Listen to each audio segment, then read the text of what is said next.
ça y est, Jo nous fait déjà défaut.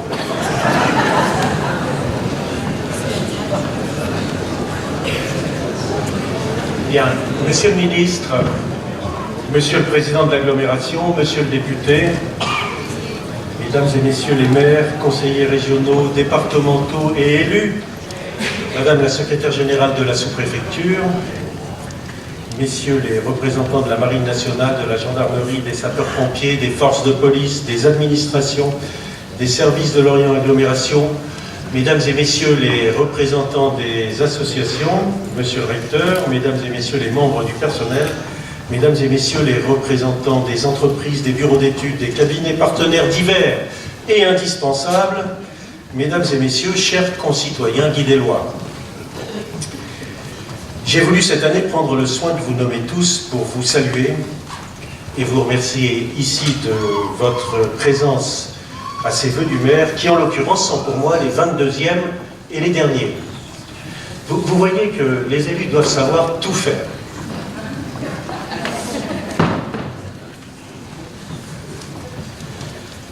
Comme d'habitude, nous allons revenir sur l'année 2016 et envisager 2017 à travers un diaporama. Puis je vous ferai part de mes réflexions, les réflexions que j'ai pu engranger au fil des années. Et tout ça, je vous rassure, dans le laps de temps le plus court possible. En 2016, nous avons bien sûr partagé le dégoût, la peur, aussi qu'ont suscité les attentats qui ont frappé le pays, l'assassinat du père Hamel à Saint-Étienne-du-Rouvray, le meurtre de masse au camion fou le jour de la fête nationale à Nice. Nous nous sommes recueillis une fois de plus ensemble devant la mairie, comme nous l'avions fait après les attentats contre Charlie Hebdo ou celui du Bataclan. C'est que les Français informés en temps réel ressentent ensemble et ont besoin de communier ensemble. C'est la preuve que le pays est plus solidaire qu'on ne le croit, dans la peine comme dans la joie. C'est la marque aussi de l'incompréhension de nos concitoyens devant cette dérive islamiste qui a des aspects, il faut bien le dire, diaboliques et qu'on ne sait par quel bout prendre. En 2016, nous avons aussi accueilli 24 déplacés de la jungle de Calais, logés dans une colonie de vacances à Kerguelen. Cet éclatement dans près de 300 centres d'accueil et d'orientation, dont celui de Guinel, est une décision de l'État.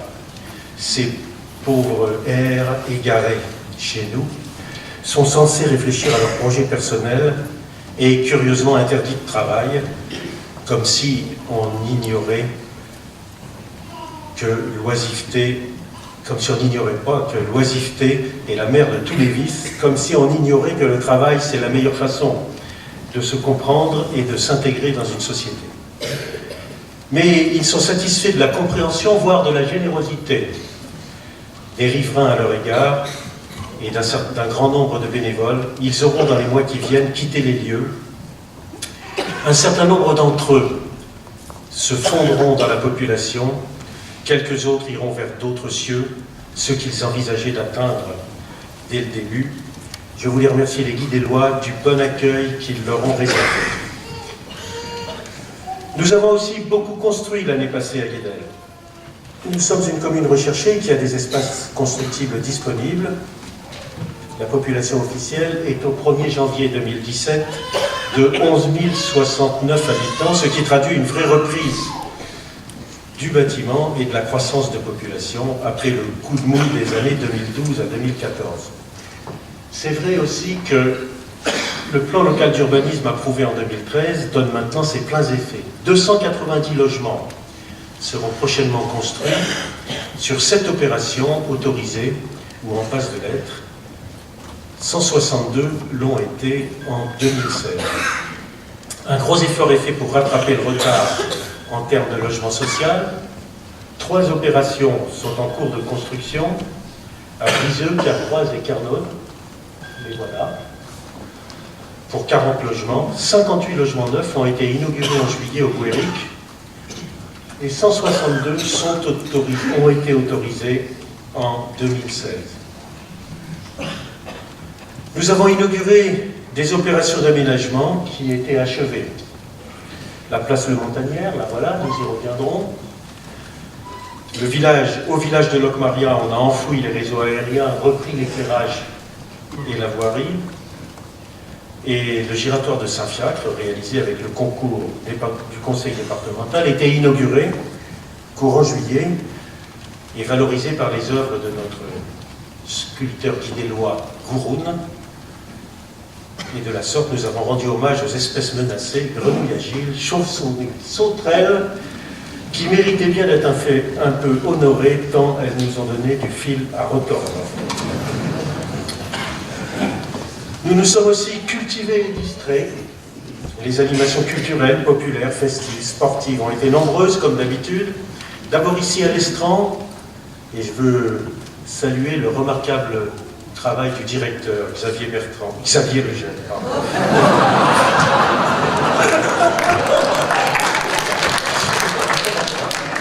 Je ne suis pas sûr qu'il soit content, là. Variées pour satisfaire tous les publics et souvent qualitatives.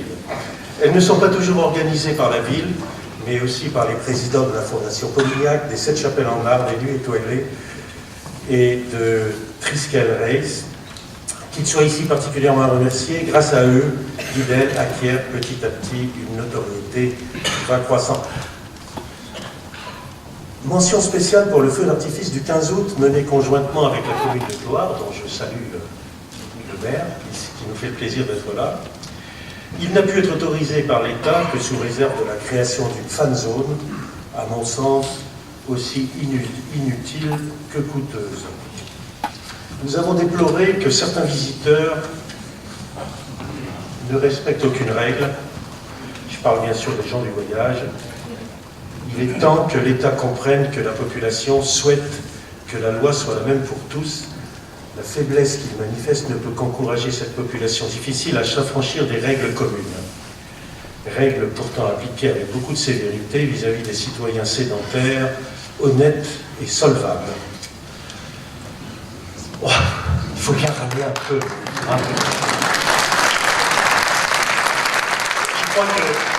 Je crois que si je m'en vais, je ne vais pas me lâcher, non, mais je ne changerai pas. Je m'en irai pas différent. Et nous avons fêté ensemble la 3e fleur, octroyée par l'Association nationale des villes et villages fleuris. Cette récompense est une grande fierté pour les Guidélois, mais aussi pour le service des espaces verts et pour les élus, en particulier Jo Daniel. Bravo.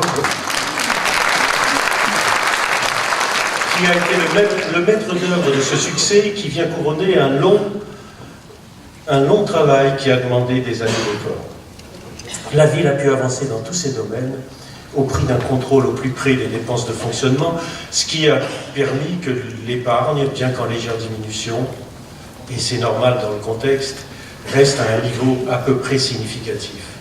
De la sorte, l'investissement a été encore satisfaisant, quoique un peu plus faible que d'habitude, puisqu'il a été fait le choix de ne recourir ni à l'emprunt, ni au levier fiscal. Et ça, c'est quelque chose que les gens, en général, aiment bien. Et en 2017, eh bien, écoutez, quantité de projets sont engagés. Sur le front de mer, on réhabilitera le Perret. Une passerelle accessible aux personnes à mobilité réduite sera réalisée. Elle reliera le cœur de station au port. Les travaux sont en cours. L'agglomération, de son côté, aménagera au port l'aire de carénage prévu, ce qui permettra le traitement des eaux résiduaires et réhabilitera les aires de stationnement de telle sorte que les travaux d'extension du port conduits en 2014-2015 seront terminés. On transférera le centre d'incendie et de secours au 5 chemins. Le permis de construire vient d'être délivré. Les travaux vont pouvoir commencer dès que les appels d'offres auront permis de choisir les entreprises. En fin d'année, nos pompiers y seront. Ça a été un très long chemin, un peu compliqué, mais avec la bonne volonté de tout le monde, on finit par y arriver. On reconstruira les vestiaires de Kergrouaz après l'incendie volontaire qui les avait détruits en 2015. Certains nous ont fait remarquer que c'était un peu cher. On leur a dit, messieurs, nous tâcherons de ne pas y laisser notre chemise, ni à y prendre une veste. On lancera la première phase de travaux de l'aménagement de la rue du Général de Gaulle. C'était attendu depuis longtemps, mais on ne peut faire les choses que les unes après les autres, en fonction de nos moyens. C'est des travaux qui vont être échelonnés sur 2 ans. Et on débutera enfin, en septembre 2017, la construction de la nouvelle école maternelle à Pratchwell. C'est le grand projet du mandat. Sa mise à disposition aux enfants et aux enseignants est prévue pour septembre 2019. L'agglomération de son côté, qui gère depuis 2012 les compétences eau et assainissement, étendra la station d'épuration de Capoise, ce qui autorisera la poursuite du développement urbain de la ville, tout en réglant la question des eaux usées produites par la base aéronavale de Landiwe. On construira encore et toujours, tant pour le logement social que pour le logement libre, et nous serons en mesure de respecter les critères en nombre et en densité définis dans le programme local de l'habitat de Lorient Agglomération récemment approuvé. Ce sera aussi l'année de la viabilisation et de la commercialisation de la première tranche de la zone d'aménagement concerté de la Saudraie. On s'instruira, on se divertira encore, du moins c'est ce que nous espérons. Ne doutons pas que la vie culturelle, associative, sportive, une fois de plus, restera remarquable et que l'équipe en place saura faire les efforts nécessaires et indispensables pour conserver les labels acquis au fil des ans, Pavillon Bleu, Ville de Surf, Trois Fleurs, auxquels nous tenons tant parce qu'ils sont la concrétisation des efforts réalisés, notamment en termes de protection de l'environnement, et marquent notre recherche de l'excellence. Et nous formons le vœu que les contraintes sécuritaires permettent toujours d'organiser feux d'artifice, concerts et autres manifestations. Et je crois qu'il ne faudrait pas que nous tombions dans une paranoïa collective. Et tout cela, naturellement, dans un contexte budgétaire toujours contraint, et de plus en plus contraint, et bien sûr, sans toucher au taux d'imposition. Je crois que s'il y a une chose qui sera retenue aujourd'hui, c'est ça. Mais en cette année 2017, en ayant recours à l'emprunt, notamment pour parvenir à assumer la construction de la nouvelle école maternelle. Un programme chargé donc pour l'équipe qui aura à le réaliser, car comme vous le savez, pour ma part, j'ai décidé de prendre du recul et de passer la main. Et je ne vous quitterai pas sans vous faire part de quelques réflexions que j'ai pu tirer des quelques 22 ans pendant lesquels j'ai eu l'honneur d'assurer la fonction de premier magistrat de la ville. La mission que nous avait confiée la population en 1995, elle était finalement simple. Il s'agissait d'adapter la commune à l'évolution sociologique et démographique qu'elle connaissait depuis une vingtaine d'années déjà, c'est-à-dire à aider notre collectivité encore rurale et un peu isolée à se transformer en une ville mieux intégrée au pays de l'Orient et répondant mieux aux attentes de la nouvelle population, souvent urbaine. Pour cela, nous avons rejoint le district, après avoir consulté la population par référendum. Jean-Yves s'en souvient, ça a été un grand moment. Et équiper progressivement le territoire dans tous les domaines qui définissent la ville, culture, commerce, économie, sport, loisirs, déplacements, contribuer à favoriser l'urbanisation encore et à accroître la population. Nous avons gagné, depuis lors, 2200 habitants environ, et accorder des permis de construire pour plus de 2900 logements. Ça paraît ahurissant. On a presque doublé le nombre de logements disponibles à l'hiver. Alors que la population n'a augmenté pendant ce temps-là que de 25%. C'est vrai que nous avons révisé les documents d'urbanisme à 2 reprises. Il y en a eu 4 depuis 35 ans. Le premier plan d'occupation des sols était accompagné d'un rapport de présentation de 30 pages. C'était en 1982. Le second, en 1992, en comptait 60. Le troisième, en 2002, comptait 120 pages. Et le quatrième, 240 pages. Je ne parle que du rapport de présentation. L'ensemble des documents représentait 5 kilos. Ça montre que l'exercice est devenu très compliqué, je dirais quasi impossible, en étant juridiquement solide, et ça dit tout de la complexification des procédures qui a été mise en œuvre petit à petit. Bien sûr, au fil des années, nous avons connu quelques succès. Succès autorisés par une capacité d'investissement assez satisfaisante. C'est environ 60 millions d'euros qui ont été engagés en 21 années, ce qui a permis de réaliser de nombreux chantiers en ville et à Guidel-Plage et dans les campagnes, de rénover et de sécuriser le très vaste réseau routier communal, de faire naître les infrastructures que la population attendait, médiathèque, multi-accueil, salles de spectacle, piscine, commerce de proximité, mais aussi grandes surfaces.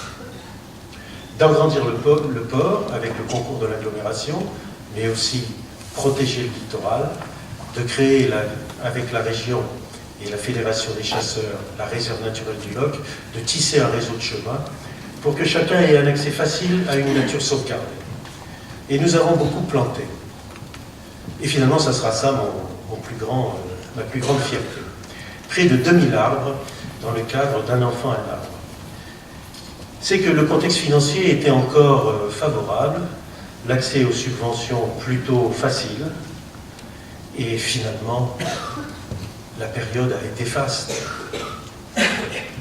Nous avons pu mesurer la difficulté parfois d'avancer et le temps qu'il faut pour atteindre ces objectifs, et surtout, nous avons pu mesurer que la France s'est progressivement appauvrie et que l'accès aux fonds publics s'est raréfié.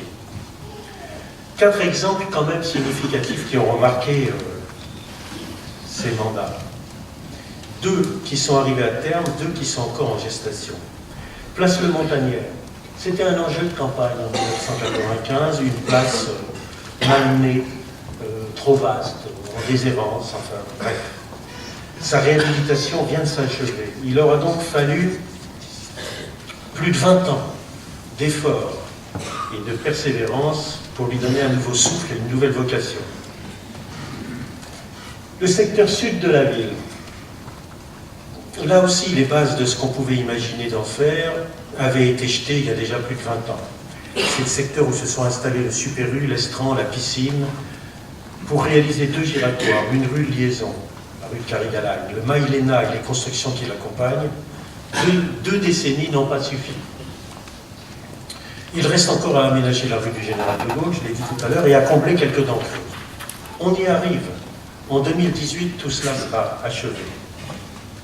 Le contournement de la ville connaît les mêmes difficultés. Un tracé a été défini et validé au plan d'occupation des sols dès 2002. Le conseil départemental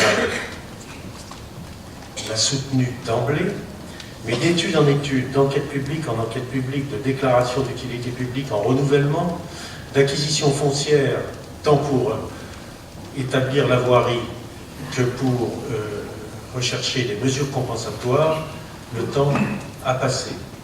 Et nous voilà tout de même au stade des fouilles archéologiques préventives. D'ailleurs, je vous demande de ne pas être surpris si vous voyez qu'on coupe 60 arbres dans le parc de Cameroise. C'est que, pour des raisons environnementales, on a dû déplacer. L'abouchement de contournement, et par conséquent, pour protéger une zone humide. La compensation, c'est qu'on va abattre 60 arbres plantés il y a 15 ans. Si nous pouvons à présent avoir la certitude que les travaux débuteront de toute façon avant 2020, si toutefois des études complémentaires concernant le campagnol aquatique, demandées comme à Notre-Dame-des-Landes par une association de défense de l'environnement le permettent, il aura fallu quelques lustres pour conduire à terme un projet qui, somme toute, reste d'intérêt local. Je vous rappelle qu'un lustre, c'est le moment de vous éclairer d'ailleurs, un lustre c'est 5 ans. Plusieurs lustres, ça fait plusieurs fois 5 ans. Le transfert de la galerie commerciale de la Dune, 4e projet. Les principes et les accords passés avec les collectivités pour construire un nouveau bâtiment d'accueil ont été posés il y a déjà 15 ans. Le montage est complexe, mais plusieurs partenaires se sont engagés aux côtés de la ville. La région, le département, l'agglomération, le conservatoire du littoral et un promoteur. Mais cette fois, ce sont les permis de construire qui ont été attaqués successivement par le même requérant. Mais Aujourd'hui, c'est une bonne nouvelle, tout arrive et on voit que le projet se débloque. Je m'étais dit que je partirais le jour où cette affaire-là approcherait du but. Eh bien, aujourd'hui, je peux partir satisfait. Je crois qu'on y arrive. Encore ne sommes-nous ici que sur des petits projets. C'est que les contraintes sont si lourdes qu'un mandat unique ne permet plus d'impulser une politique. Il faut beaucoup de temps pour voir les résultats d'une politique. Car tout fait frein. Le pays s'est engourdi.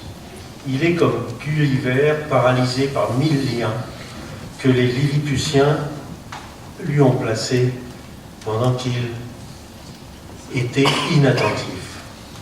Les contraintes sont multiples. Parfois, ce sont des obstacles techniques ou financiers. Ceux-là, on les comprend et on les accepte. Plus souvent, ce sont des procédures interminables, complexes, dans le domaine de l'environnement ou de l'urbanisme.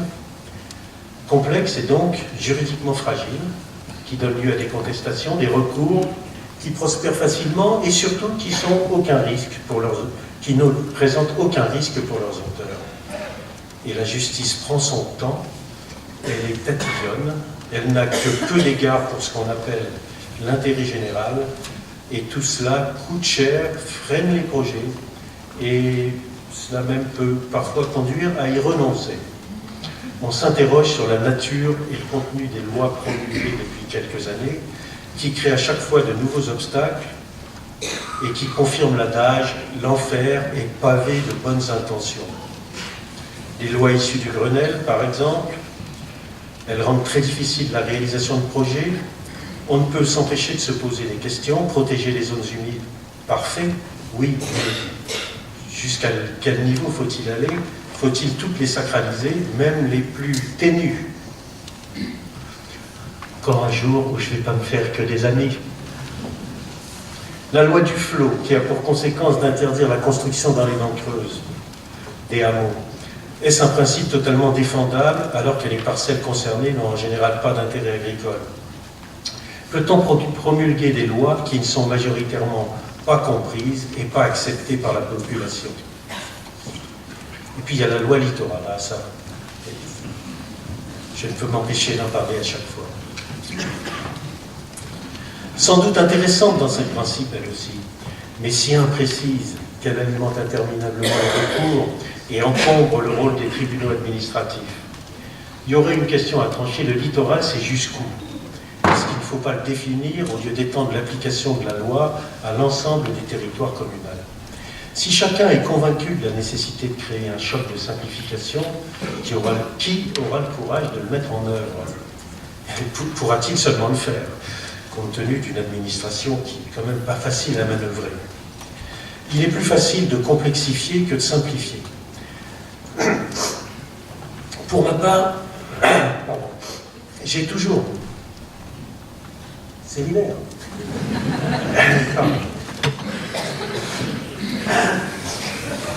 Pour ma part, j'ai toujours essayé de décliner localement le principe défini par le président Georges Pompidou, qui disait, paraît-il, à son administration, « N'emmerdez pas les Français ». Ça m'a valu pas mal d'ennemis. Comment pourrait-on sortir de tout ça?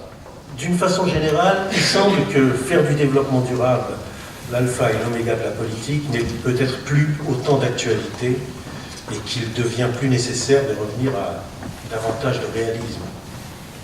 Ce sont quand même des préoccupations de pays riches quand nos concitoyens sont accablés par le chômage, craignent le déclassement et redoutent pour leur sécurité. Et l'application des textes par les services de l'État ne devrait pas être uniforme pour tous et partout, rigide. Ce qui crée évidemment un sentiment d'injustice. Il ne faudrait pas que chaque responsable n'ait qu'un objectif, ne jamais interpréter les textes pour ne prendre aucun risque et ainsi se protéger au mieux. Et ne peut-on pas cantonner la justice à quelques domaines? On voit aujourd'hui les magistrats s'intéresser à tout, être sollicités sur tout point et rendre des avis sur tout, parfois contradictoires, incompréhensibles, au regard du sens commun, tout au moins, et décider à la place des politiques. Ça me paraît être une vraie dérive, et on peut se poser la question de savoir quel est le lieu du pouvoir aujourd'hui. Est-il encore dans les mains des politiques ou est-il dans celui du Conseil d'État? Là, on se pose encore quelques questions. Est-ce de cette façon que la population va conserver sa confiance dans l'institution? Pourtant, établir une justice reconnue par tous est évidemment une nécessité pour que l'État soit respecté. D'une façon générale, si l'évolution des idées et celle de la conception de l'organisation des sociétés a conduit à ériger en dogme la séparation des pouvoirs entre le législatif, l'exécutif et le judiciaire, il semble quand même que les magistrats ont eux aussi à rendre des comptes. La question des droits et des devoirs des maires et des élus est de celles qu'on est en droit aussi de se poser. Si légitimement ils n'ont pas réclamé davantage de droits que la généralité des habitants, est-il compréhensible qu'ils en aient moins? Nous avons vu évoluer l'intercommunalité, nous y avons adhéré de bonne heure alors qu'elle n'était que facultative. C'est que nous étions convaincus qu'elle est une nécessité indiscutable lorsqu'il s'agit de gérer des compétences dont le territoire d'application est par essence supracommunal. Transport collectif, sécurité incendie, collecte et traitement des ordures ménagères, etc. Et l'agglomération a su nous tendre la main. Mais ne sentant que si chaque commune, qui reste encore pour le moment la base de l'organisation territoriale, a son mot à dire. Or, la moitié du territoire a été exclue de la décision depuis 2014. L'esprit communautaire s'est envolé avec une gestion qui n'est plus partagée. On s'interroge sur la réforme territoriale. Que restera-t-il bientôt aux communes? L'agglomération prend en charge de plus en plus de compétences, elle s'oriente vers une gestion de plus en plus financière de ses actions et services, ne respecte pas toujours les accords passés, facture ses services au-delà du tarif sur lequel l'entente était fondée, ou limite la qualité du service. Désormais, les communes s'interrogent. L'agglomération est-elle au service des communes ou les communes au service de l'agglomération? Finalement, je le disais tout à l'heure, nous avons connu une période qui, jusque dans les dernières années, a été faste pour les communes, qui pouvaient mener des projets, bien sûr, raisonnables. C'est devenu plus compliqué, pour toutes les raisons qu'on vient d'exposer. Mais je crois que mes successeurs réussiront à mettre en œuvre un projet très ambitieux et très cohérent qui a été prévu pour l'avenir dans les années à venir. Construction de la nouvelle école maternelle, on l'a dit, réalisation d'un centre associatif sur le site libéré de l'ancienne école de Polignac, réaménagement progressif du cœur de ville dans le cadre de la zone d'aménagement concerté, transfert du stade qui s'y trouve en périphérie avec la création du complexe sportif de Calvoise et bien sûr le contournement, le transfert de la galerie commerciale, nous le savons maintenant, qui vont devenir une réalité.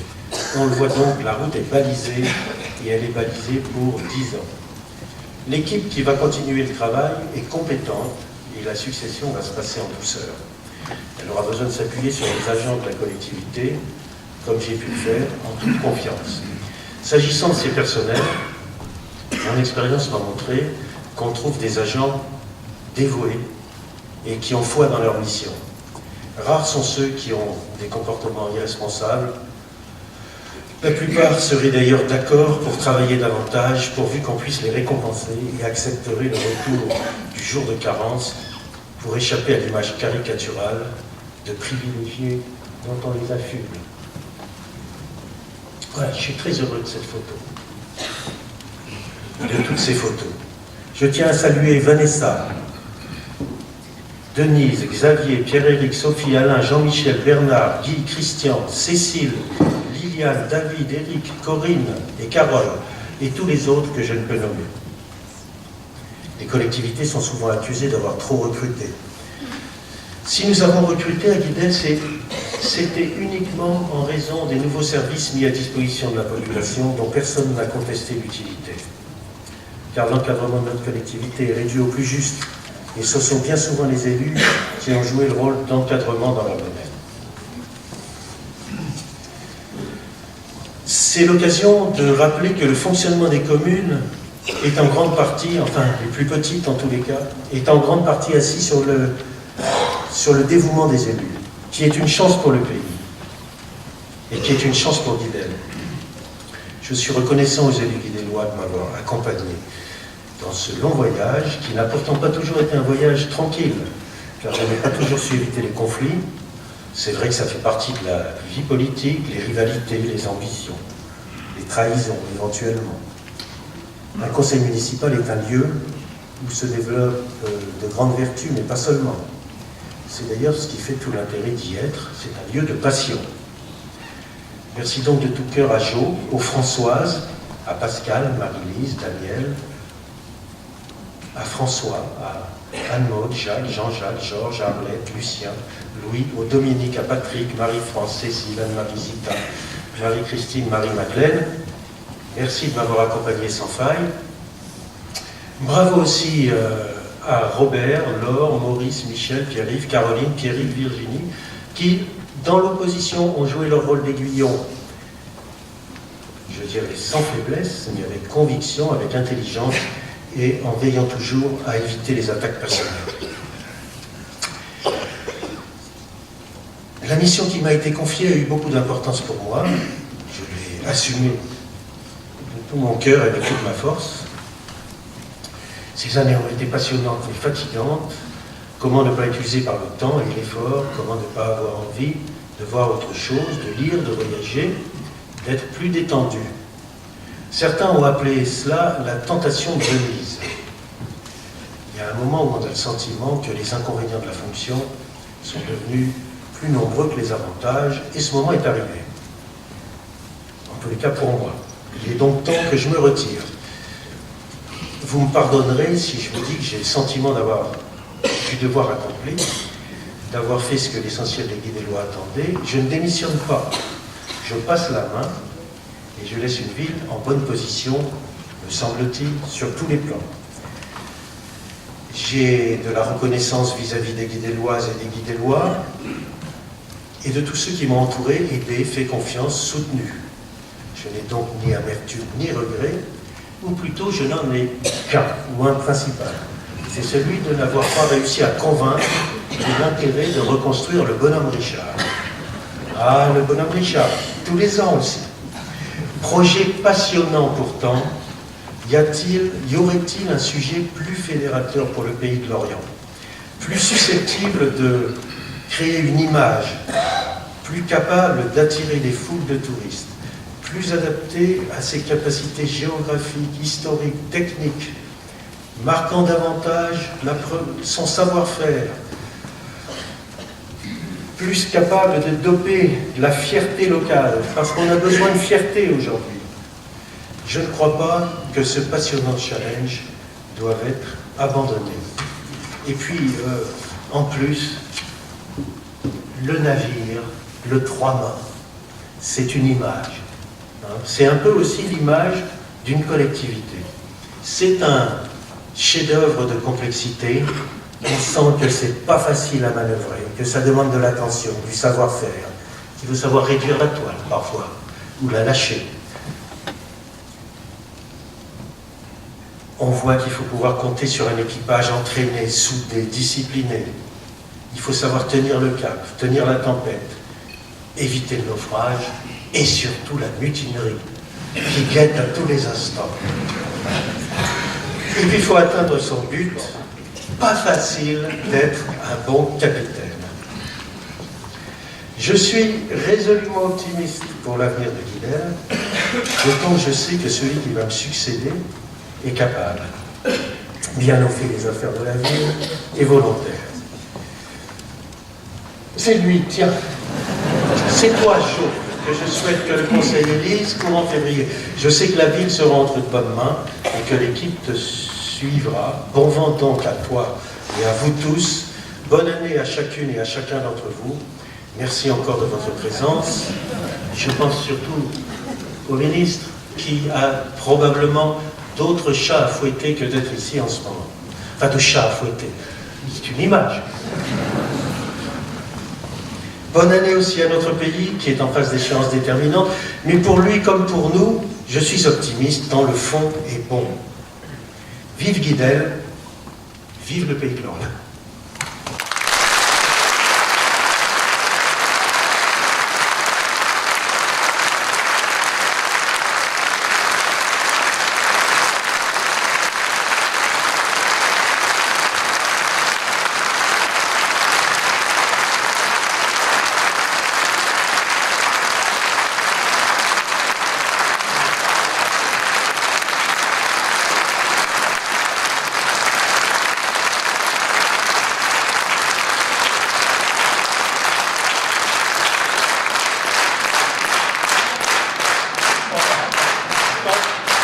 c'est comme ça que vous allez en avoir un autre.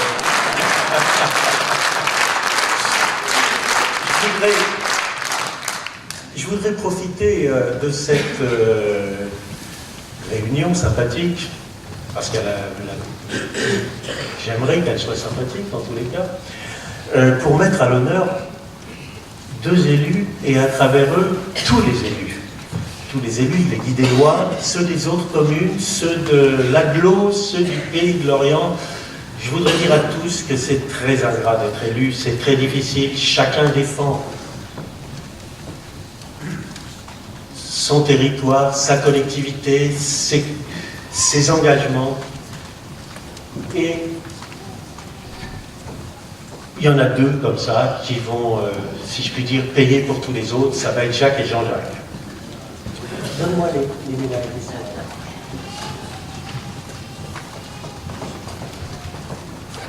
Alors Jacques et Jean-Jacques sont des rescapés de la première équipe de 1995. On n'est plus que 3. Ainsi va la vie. Hein? Et à ce titre, je suis très attaché à eux. Alors, vous ne savez peut-être pas, mais quand on a travaillé dans une entreprise pendant 20 ans, on a droit à la médaille d'argent, je crois. Et quand on a été élu pendant 20 ans, on a droit aussi à la médaille d'argent. Donc ils ont passé leurs 20 ans, ils ont le droit à la médaille d'argent, alors je vais la leur remettre.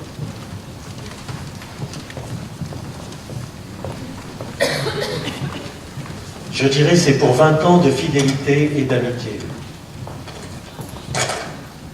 Ils sont comme tout le monde, ils sont comme moi, hein. Ils ont leurs qualités et leurs défauts. Mais ils ont l'avantage d'être des élus de terrain qui ont fait tout ce qu'ils pouvaient.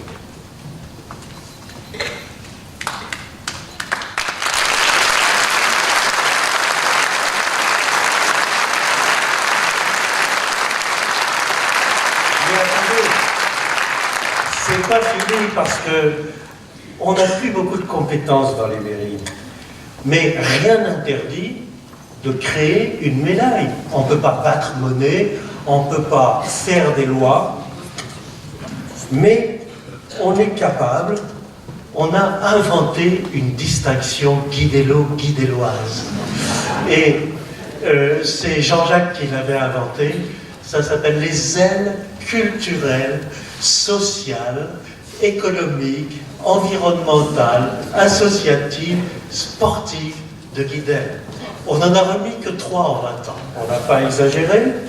Et on va remettre maintenant à Jean-Jacques la médaille qu'il a inventée. Voilà, Jean-Jacques. Et à Jacques aussi. Et je dois dire que si des responsables associatifs, culturels, sportifs, économiques, etc., souhaitent avoir cette médaille, qu'ils se fassent connaître, cette distinction, on aura plaisir à les coucher dans le grand livre des médaillés, des distingués, pardon. Voilà, merci à tous de m'avoir écouté avec patience, et puis, Jacques a un mot.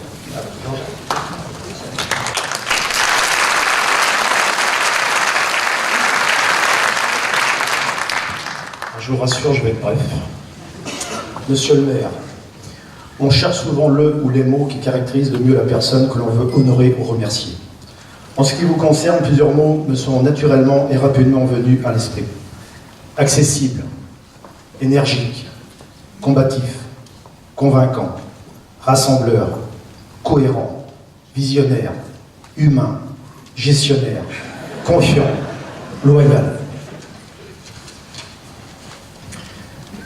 En résumé, et unanimement, nous pouvons appeler ça tout simplement le talent. Quelqu'un a dit un jour, le talent c'est l'envie. Mais le talent, c'est aussi l'envie de changer de vie.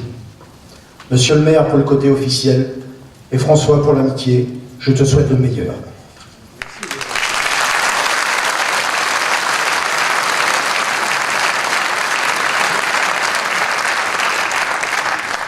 Monsieur le maire, très cher ami François, Sur le chemin d'une ville, on croise beaucoup de gens, mais seuls les vrais amis y laissent une empreinte. La tienne est marquée sur mon chemin de vie pour toujours. Notre première rencontre, comme tu disais, date de 94. C'était effectivement le siècle dernier. D'entrée, tu as eu le leadership nécessaire pour que nous nous engagions avec toi. L'aventure aurait pu s'arrêter 6 ans plus tard. Que nenni! 22 ans, 4 élections, malgré certaines turpitudes, indéniablement, nous avons continué notre chemin avec un seul et unique but, un seul et unique objectif, le bien vivre et le développement de Guidel. À chaque fois, nous avons mis l'ouvrage sur le métier et le résultat fut là. Un tissage harmonieux et solide tenant compte des susceptibilités de chacun, pas simple, une pluralité de compétences, de tempéraments, de stratégies, de visions, une alchimie que tu maîtrises. Et les différentes équipes à tes côtés l'ont bien prouvé. Bon nombre de mes collègues ici sont présents depuis 1, 2, 3 mandats et assurent la pérennité des actions engagées. Je me fais d'ailleurs l'écho de tous dans ce propos et je les remercie également. J'ai eu l'honneur de t'accompagner avec mon ami d'enfance Jacques Grévès. Nous sommes restés à tes côtés depuis 4 mandats et nous sommes très fiers de cette fidélité et de cette loyauté réciproque. Tous les Guidellois et les gens du pays de l'Orient sont unanimes pour dire que Guidel a changé en 20 ans. Son statut de bourg, elle a pris la dimension d'une ville, avec toutes les infrastructures nécessaires, tout en préservant la qualité de vie. Mais cela n'est pas fini, bien au contraire. De grands projets sont en cours de réalisation, comme tu viens de le souligner. Pour autant, cet important chapitre qui se ferme dans le livre de Guidel ouvre le prochain. L'histoire continue, avec des hommes et des femmes qui agissent déjà, et agiront dans le même esprit assurément. Cette pluralité de compétences que tu as créée a été et sera le gage de la réussite future. Sache que tu pourras toujours compter sur nous. Merci pour tout.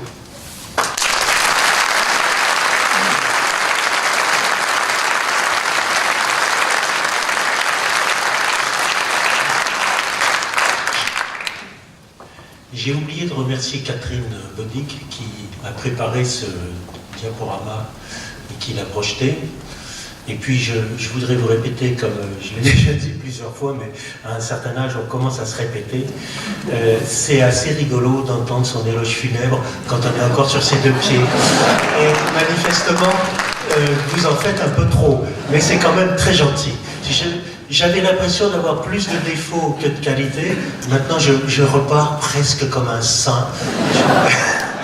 En lévitation. Merci. Ça va vous mettre le cadeau.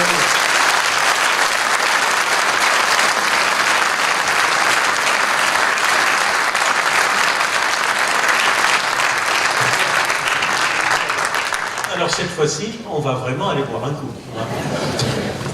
Merci.